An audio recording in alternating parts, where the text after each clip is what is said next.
Hello friends, today our topic is stoichiometry. Okay, we will discuss in details about what is stoichiometry and what is limiting reason, what is excess reason. Everything we will discuss only in this only one video. Okay, so actually this topic is really very important for our council exam, for 11th exam, for 12th as well as for competitive. So be with me last तक, right? चलिए हम लोग अभी start करेंगे. Okay. We will start from stoichiometry. Okay. The concept, the topic name is stoichiometry. This is really very important. Stoichiometry, non-stoichiometric. ये यहाँ पे बहुत confusion आता है हम लोग को. So that's why I decided to give the to perform a video on this topic. Okay.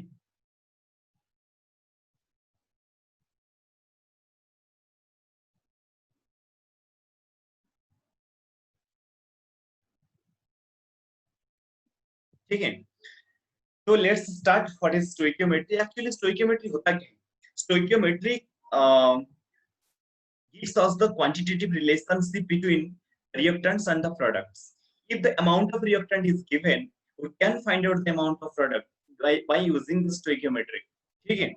So for this, we have to balance the chemical equation first of all. From the balanced equation, we can find out the amount of product if the amount of reactant is given. देखो यहाँ पे लिखे भी हुआ है,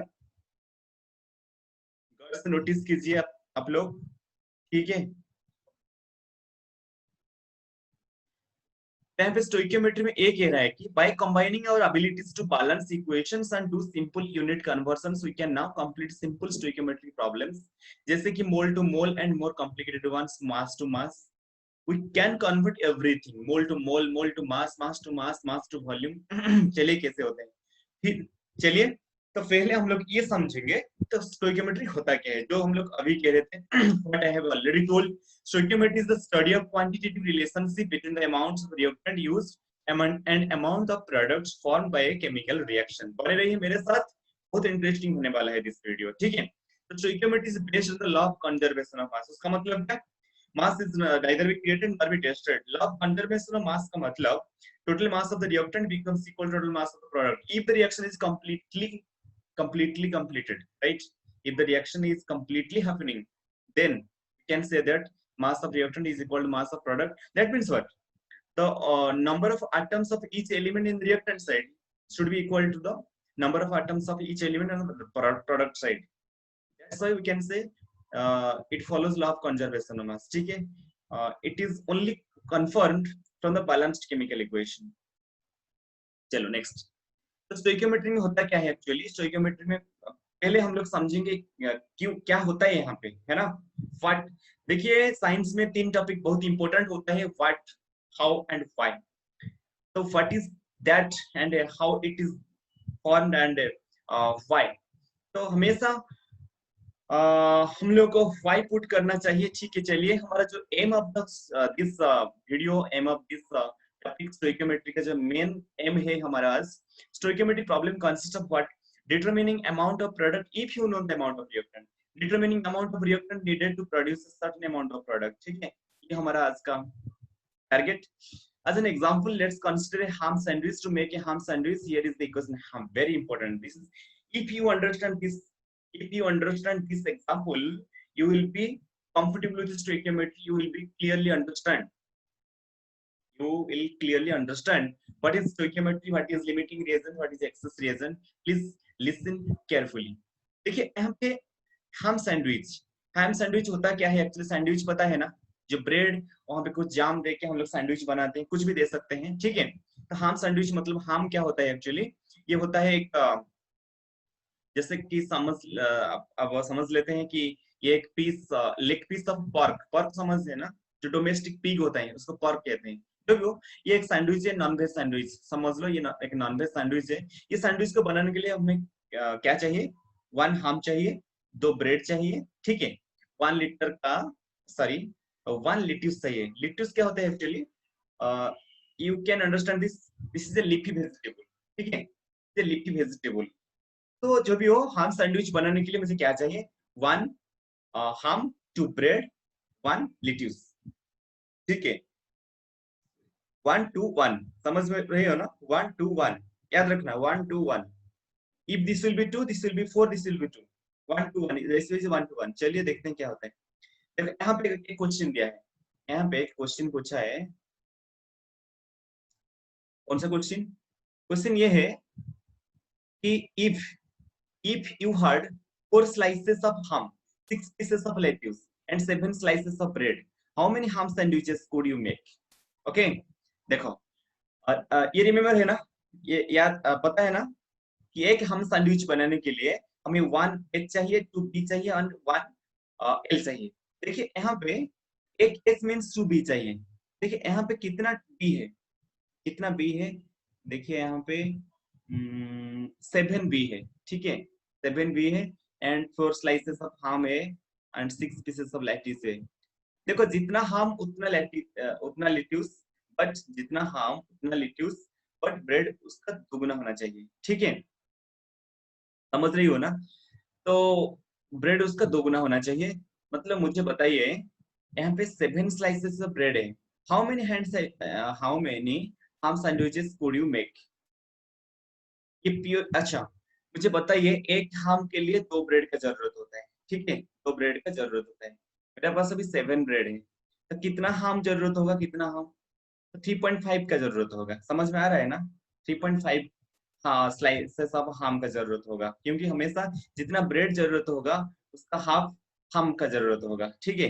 यहाँ पे 7 slices of bread, that means we have to create 3.5 slices of ham, ठीक है, मतलब आधा।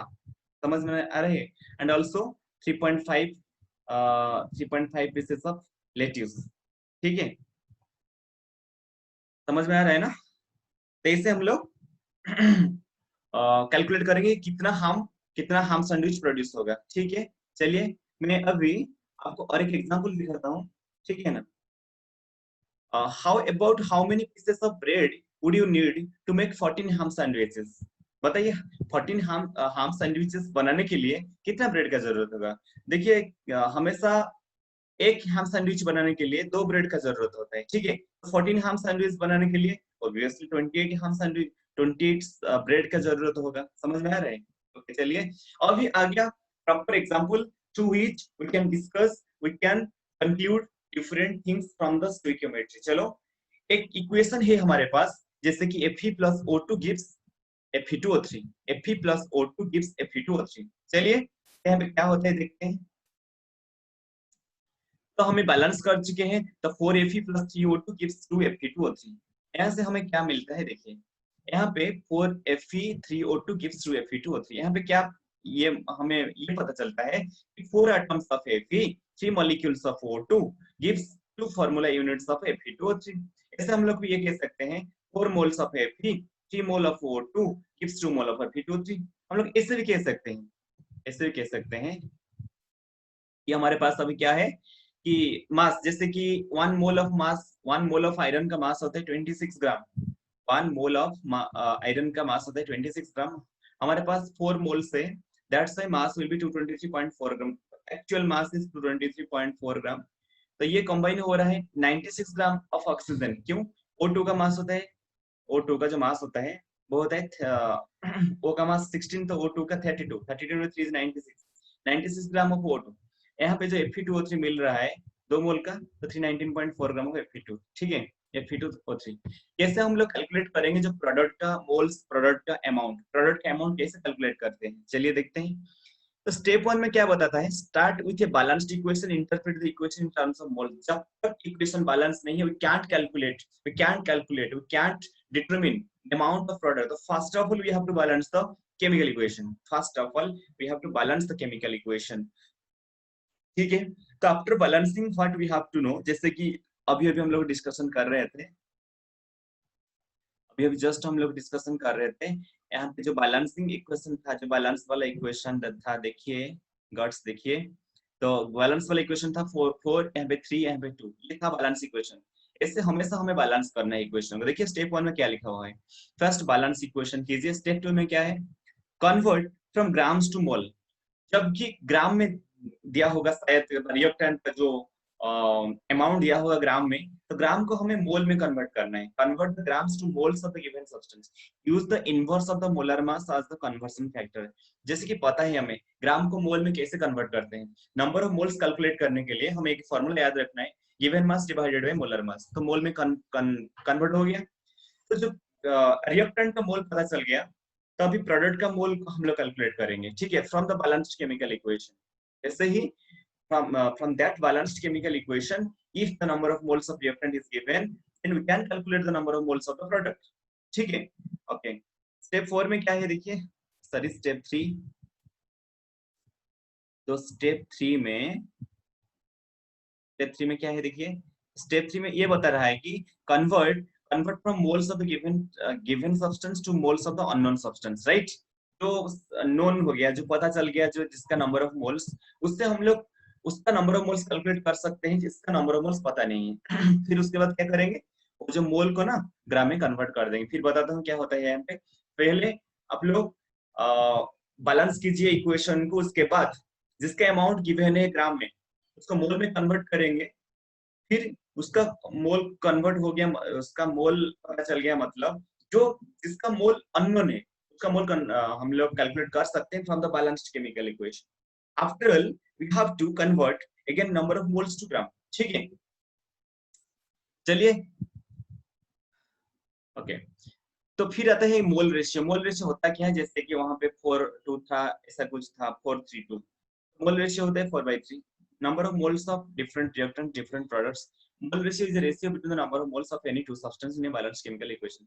Again another होता है stoichiometric coefficients, stoichiometric coefficients, जो मोल रेशियो होता है नंबर ऑफ मोल्स, ठीक है, जो अमाउंट देता है ना, उससे हम लोग नंबर ऑफ मोल्स कैलकुलेट कर सकते हैं एंड उसका रेशियो भी कैलकुलेट कर सकते हैं। बट जो स्टोइकियोमेट्रिक कोएफिशिएंट होता है, जो बैलेंस्ड केमिकल इक्वेशन जो मल्टीप्लाई होता है, जैसे कि 4:3:2 अभी अभी मल्टीप्लाई हुआ था, 4Fe plus 3O2 gives 2Fe2O3, वहां पे स्टोइकियोमेट्रिक कोएफिशिएंट्स आर 4:3:2, ठीक है।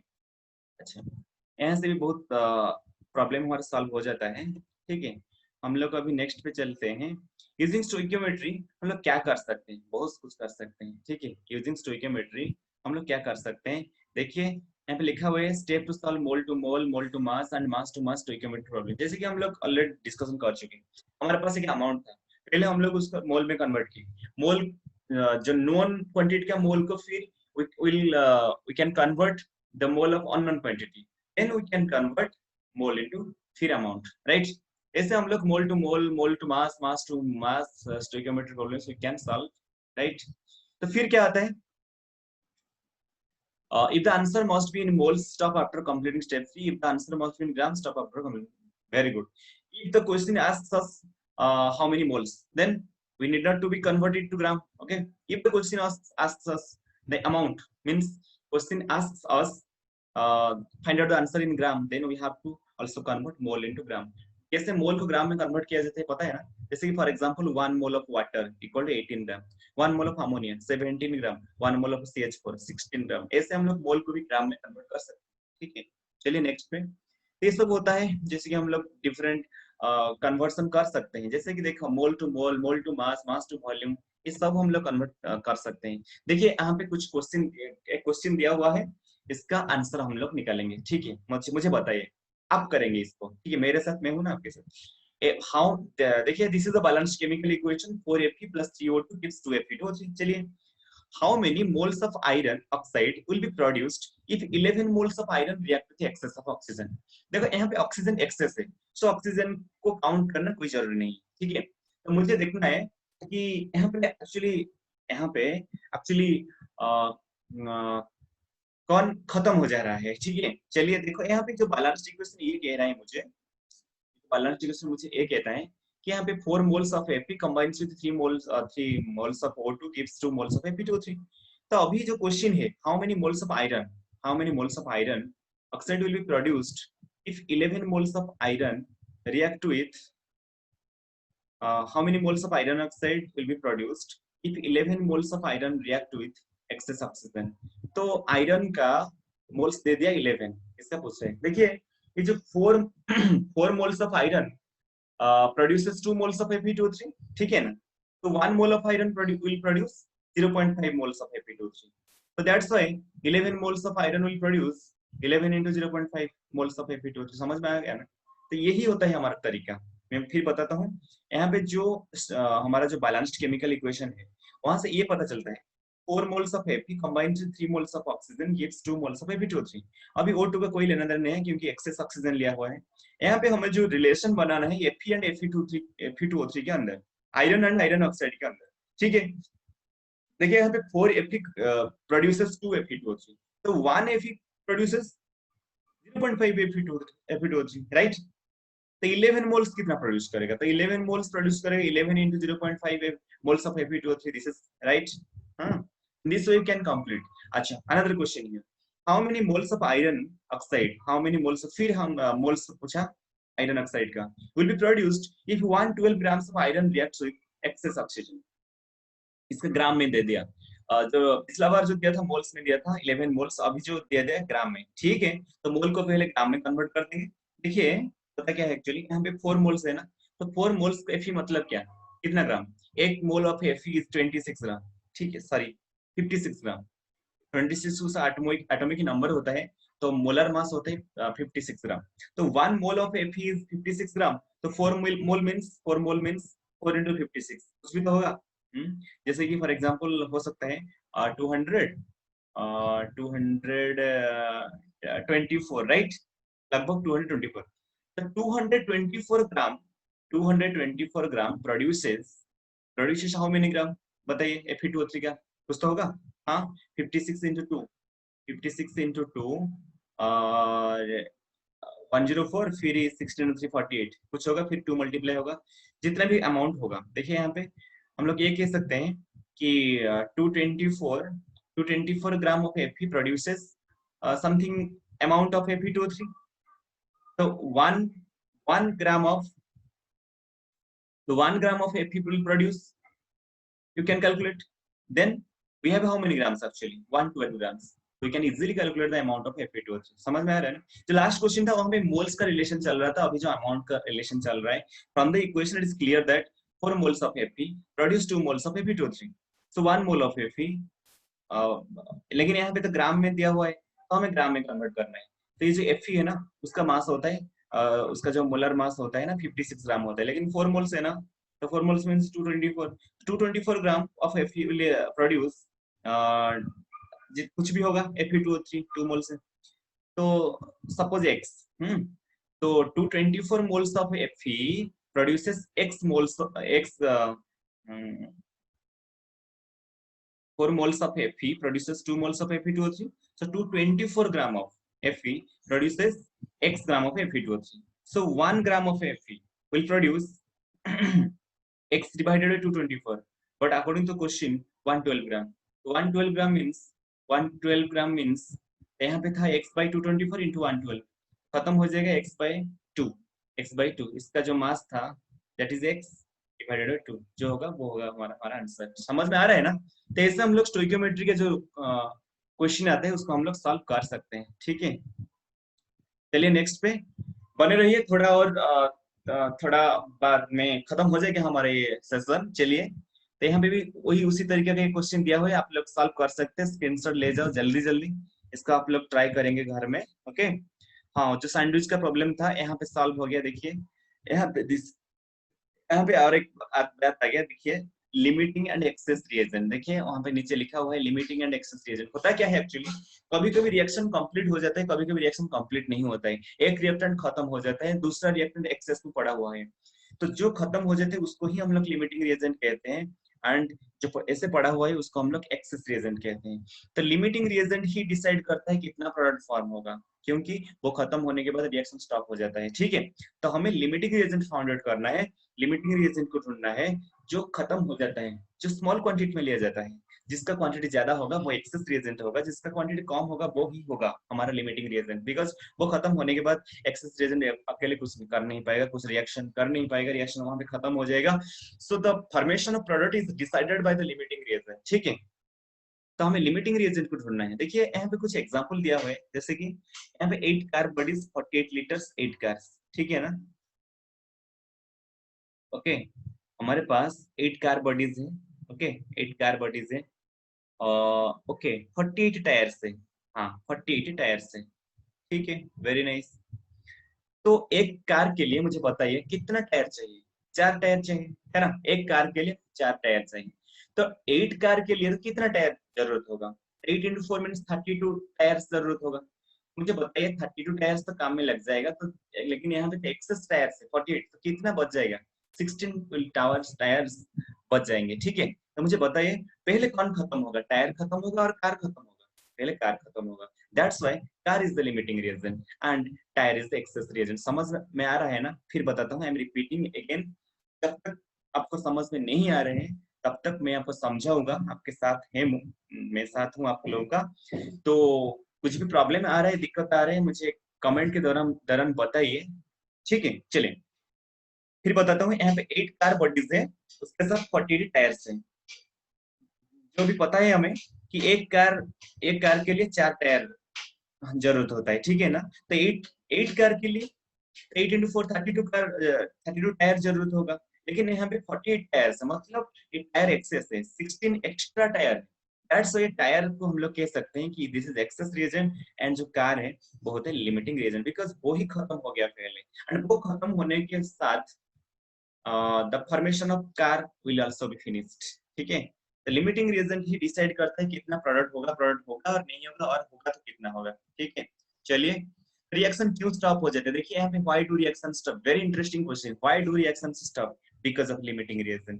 The reactant which is taken in very small quantity, when it gets finished, then the reaction stops because limiting reaction decides the formation of product. समझ में आ रहा है ना? Why do reactions stop? Yes, reaction इसलिए stop हो जाता है क्योंकि सपोज एक रिएक्शन दो रिएक्टेंट को लेके हो रहा था, ठीक है। दो रिएक्टेंट को, एक रिएक्टेंट क्या हो गया? खत्म हो गया। तो और एक रिएक्टेंट क्या अकेले रिएक्शन को कंटिन्यू कर पाएगा? नहीं, ये भी चाहिए ना। तो ये जब खत्म हो जाएगा वही होता है लिमिटिंग रिएजेंट, एंड रिएक्शन को भी स्टॉप कर देता है। That's why reaction stops. And limiting reagent and access reagent पता होगा, ऑलरेडी हम लोग डिस्कशन कर चुके हैं। जो limiting reactant limits the extent of the reaction, limit कर देता है, इसलिए उसका नाम लिमिटिंग रिएजेंट है, फिनिश कर देता है, ठीक है। The excess reactant what are all the left over unused reactants. तो एक्सेस क्वांटिटी में है तो वो ऑब्वियसली कुछ बचेगा, कुछ लेफ्ट आउट रहेगा, उसी को ही हम लोग एक्सेस रिएजेंट कहते हैं, ठीक है। चलिए अभी हमारा जो सेशन खत्म होने वाला है, don't be worried, I am trying to understand you, I am explaining you, you can concur, you can build up a clear idea about what is limiting reagent, what is excess reagent। चलिए अभी यहाँ पे एक best example है। देखिए यहाँ पे nitrogen molecules है, दिखाई दे रहा है ना, N2 एक N2 एक N2। यहाँ पे 3 हाइड्रोजन मॉलिक्यूल्स है, हाइड्रोजन हाइड्रोजन हाइड्रोजन। लेकिन हमें अमोनिया के लिए एक नाइट्रोजन के साथ 3 हाइड्रोजन चाहिए, ठीक है। एक नाइट्रोजन के साथ 3 हाइड्रोजन चाहिए। देखिए यहाँ पे क्या था, यहाँ पे कितना नाइट्रोजन हम लिए थे? हमें यहाँ पे लिए थे totally 3 molecules of nitrogen means totally 6 nitrogen. लेकिन यहाँ पे जो काम में लगा सिर्फ 2 नाइट्रोजन काम में लगा, तो कितना बच गया? 4 नाइट्रोजन बच गया। समझ में आ रहा है ना? यहाँ पे totally 3 molecules of nitrogen, that means what? Total number of 6 nitrogen we took 6 number of hydrogen, 6 number of nitrogen। लेकिन यहाँ पे जो मिला है हमें प्रोडक्ट सिर्फ 2 2 NH3 मिला है ना? 2 NH3 मिला है। तब क्या हुआ? मतलब 2 नाइट्रोजन एटम्स कंज्यूम्ड, तो रिमेनिंग 4 आर लेफ्ट, ऐसा ना। But what about hydrogen? यहाँ पे देखिए 6 हाइड्रोजन लिया गया था, वहां पे भी 6 ऑलरेडी खत्म हो चुके हैं। मतलब यहाँ पे कौन लिमिटिंग रिएजेंट, कौन access reagent? Hydrogen is the limiting reagent and hydrogen is the limiting reagent and nitrogen is the access reagent. समझ में आ रहा है ना? क्योंकि हाइड्रोजन यहाँ पे कंप्लीटली खत्म हो गया, लेकिन नाइट्रोजन तो खत्म नहीं हुआ है। क्योंकि देखो यहाँ पे 6 नाइट्रोजन हम लोग लिए थे, लेकिन यहाँ पे 2 नाइट्रोजन काम में आया है। लेकिन हाइड्रोजन के बाद बोलेंगे तो यहाँ पे 6 हाइड्रोजन हम लिए थे, तो 6 आउट ऑफ 6 ऑलरेडी रिएक्शन में पार्टिसिपेट कर चुके हैं। So no hydrogen is left, only nitrogen is left, right?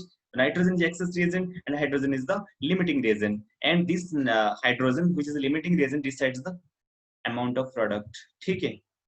चलिए नेक्स्ट पे। So once the limiting reactant has been determined, You can use it to calculate how much of the other reactants will be consumed and how much of the products will be found. Yes, limiting reactant decides the formation product. कितना product formation होगा, इस सब limiting reagent के वजह से होता है, ठीक है ना। और भी कुछ एग्जांपल है, जैसे कि देखिए S8 plus 4Cl2 gives 4H2Cl2, यहाँ पे 200 ग्राम का S8 and 100 ग्राम का chlorine, determine which is the limiting reagent, ठीक है। यू कैन कैलकुलेट, उसका मास कैलकुलेट करना है हमें, ठीक है। ये बैलेंस केमिकल इक्वेशन है, ठीक है ना, ये बैलेंस केमिकल इक्वेशन। अच्छा ठीक है, मैं कैलकुलेट कर भी देता हूँ। देखिए S8 का मास कितना होता है, बताओ S8 का मास कितना होता है। एक सल्फर का मास 32 होता है, तो 32 into 8, 32 into 8, बताओ 32 into 8 मीन्स कितना होगा, 240, 256 होगा ना, 32 into 8, 256, ठीक है। 256 का ग्राम का हम लोग सल्फर ले रहे हैं, ठीक है, एसिड 256 क्लोरीन के। चलिए क्लोरीन के बारे में डिस्कशन करते हैं। क्लोरीन होता है Cl2 का मास जो होता है वो होता है 71, फिर 4 मोल से है ना, तो 4 मोल्स इंटू 71 हो जाएगा